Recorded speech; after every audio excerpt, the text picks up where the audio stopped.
ప్రజలకు కావాల్సిన మౌలిక వసతులు కల్పించడంలో కూటమి ప్రభుత్వం కృషి చేస్తుందని ఎమ్మెల్యే పంతం నానాజీ పేర్కొన్నారు. ఇచ్చిన హామీలో భాగంగా జల్ జీవన్ మిషన్ నిధులతో 1650 కోట్ల వ్యయంతో అఖండ గోదావరి నుండి త్రాగునీరు అందించేందుకు చేస్తున్న ప్రాజెక్టులో భాగంగా 5 గ్రామాలకు త్రాగునీరు అందించే ప్రాజెక్టుకు సుమారు 96.82 లక్షలతో పైప్ లైన్ల నిర్మాణాలకు రెండింటికి కలిపి రూరల్ శాసనసభ్యులు పంతం నానాజీ ముఖ్య అతిథిగా పాల్గొని శంకుస్థాపన చేశారు.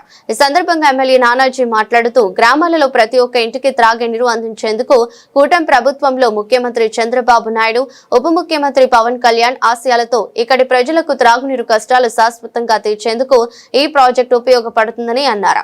ఎవరైనా ఇంటికి కుళాయి కనెక్షన్ అందించేందుకు డబ్బులు డిమాండ్ చేసినా అవినీతికి పాల్పడిన స్థానిక నాయకుల దృష్టికి ప్రజలు తీసుకురావాలని పూర్తి ఉచితంగా ఈ ప్రాజెక్టులో భాగంగా ప్రతి ఒక్కరికి కుళాయి కనెక్షన్ అందించడం జరుగుతుందన్నారు.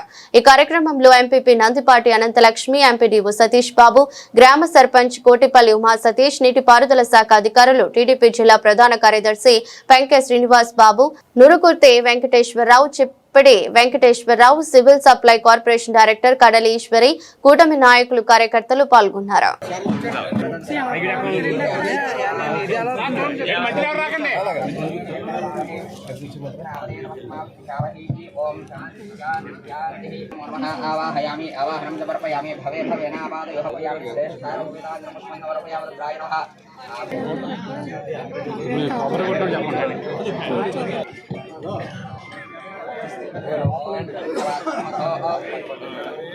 पात्रं मधो पूर्णं ददाति मदव्यो शारीरिकदा ब्रह्मण भरते एकदेव जवानायस्ते ददाति आनन्दकर्पूर हर महादेव हर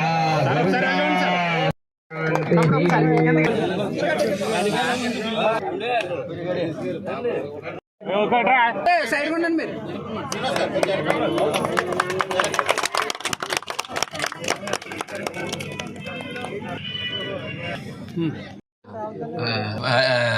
సెక్రటరీ గారు అయినటువంటి మెంబర్ గారు అయినటువంటి అట్లాగే మెగా కంపెనీ ప్రతినిధి అయినటువంటి శ్యామ్ గారు వచ్చిన దగ్గర నుంచి ప్రతి అలాగే గ్రామ ప్రెసిడెంట్ జనసేన పార్టీ ప్రెసిడెంట్ అయినటువంటి మన వీరబాబుకి అందరికీ కూడా నా నమస్కారాలు. ఇవాళ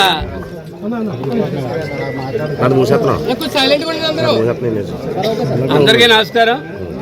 ఈరోజు మన గౌరవ ముఖ్యమంత్రి వర్యులు చంద్రబాబు నాయుడు గారు అలాగే ఉప ముఖ్యమంత్రి వర్యులు పవన్ కళ్యాణ్ గారి యొక్క ఆశీర్వాదంతో ఇవాళ ఏదైతే రేపూరు, కొవ్వాడ, గంగనాపల్లి, చీడిగటువంటి గ్రామాలు ఏదైతే మంచినీటికి చాలా నోచుకోవడం చాలా ఇబ్బంది అవుతుంది. ట్యాంకులు వాటర్ మున్సిపాలిటీతో ప్రతిసారి పర్మిషన్ తీసుకోవడం, ప్రైవేట్ ట్యాంకర్లకు అలాగైతే నిన్న గవర్నమెంట్ ట్యాంకర్లతో తెచ్చి ఆ దాహత తీర్చడానికి చాలా ఇబ్బంది పడతా వచ్చింది.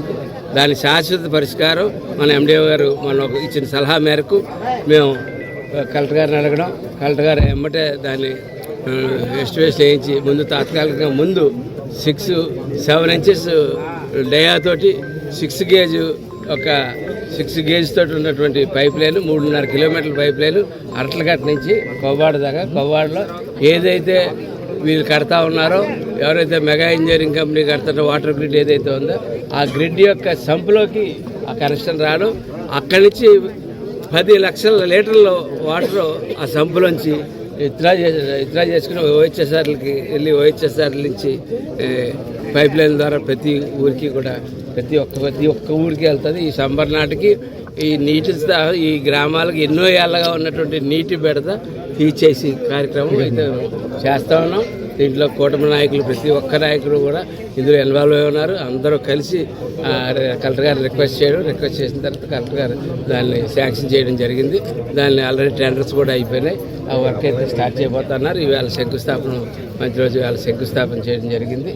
అట్లాగే ఇదే కాకుండా జేజీఎం ద్వారా పెద్ద ఎత్తున ఈ వాటర్ గ్రిడ్ పథకం ద్వారా పెద్ద ఎత్తున గ్రామంలో 60 KL ఓహెచ్బిఆర్లోకి ఈ నీరు పంపించడం జరుగుతూ ఉంటుంది. అలాగే చీడిగిలో కూడా 120 KL ఒకటి, 600 KL సంపు ఒకటి కూడా పెట్టి చీడిగి ప్రాంతాలకు కూడా దాహత్తి తీర్చడం జరుగుతుందని చెప్పి తెలియజేస్తాను. అట్లాగే మీకు ఎక్కడైనా సరే పైప్ లైన్లు అవసరమైతే ఎక్కడన్నా పైప్ లైన్ అవసరమైనా కుళాయి అవసరమైనా గ్రామ సర్పంచ్ గారు కానీ గ్రామ సెక్రటరీ గారి దృష్టిలో కానీ పెట్టినట్టయితే వారు వెంటనే దాన్ని మా దృష్టికి తీసుకొస్తారు, ఖచ్చితంగా పెడతాం. నేను ఇది విషయంలో ఇంకో విషయం చెప్తా ఉన్నాను. ఇందులో ఎవ్వరికి పైప్ లైన్ దగ్గర నుంచి మీ ఇంట్లో కుళాయి వేసేదాకా కూడా ఏ ఒక్కరికి నయా పైసా ఇవ్వాల్సిన అవసరం లేదు. ఇది చంద్రబాబు నాయుడు గారు, పవన్ కళ్యాణ్ గారు మీ గురించి ఉచితంగా తీసుకొచ్చినటువంటి స్కీమ్ ఇది. ఈ స్కీమ్ని ఉచితంగానే అందరూ వాడుకోవాల్సిందిగా కోరుతున్నాను. ఎవరన్నా అలా డబ్బులు అడిగిన పక్షంలో మా దృష్టి తీసుకురావాల్సిందిగా కోరుతాను. అలాగే ఇదే సందర్భంలో ఈ వేళతోటి 100 కోట్లు, సుమారు 100 కోట్ల రూపాయలు ఎన్ఆర్జీఎస్ ద్వారానైతేనేటి, ఆర్ఎండ్బి ద్వారానైతేనేటి, జిల్లా పరిషత్ ద్వారానైతేనేటి, పవన్ కళ్యాణ్ గారి ద్వారాని, అలాగే చంద్రబాబు నాయుడు గారి ద్వారాని కూడా మేము పెద్ద ఎత్తున 100 కోట్లు సుమారు రోడ్ల మీద తీసుకురావడం ఉంది. అలాగే 50 కోట్లు 60 కోట్లు జలజీవన్ మిషన్ ద్వారా ఖర్చు పెడతా ఉన్నాం. వాటర్ గ్రిడ్ ద్వారా 50 కోట్లు ఖర్చు పెడతా ఉన్నాం. ఇవాళ ఏ ప్రభుత్వము ఇటువంటి పరిస్థితుల్లో రాష్ట్రాలను అప్పచెప్పిన తర్వాత ఒక పక్కన సంక్షేమ పథకాలు వాళ్ళకి ధీటుగా దాటి మరీ చేస్తూ, చెప్పిన దాని మీద ఎక్కువ సంక్షేమ పథకాలు చేస్తూ, అట్లాగే సుపరిపాలన అందిస్తూ, మౌలిక సదుపాయాల విషయంలో ఎక్కడ రాజీ పడకుండా చేసుకుంటా ఉన్నాం.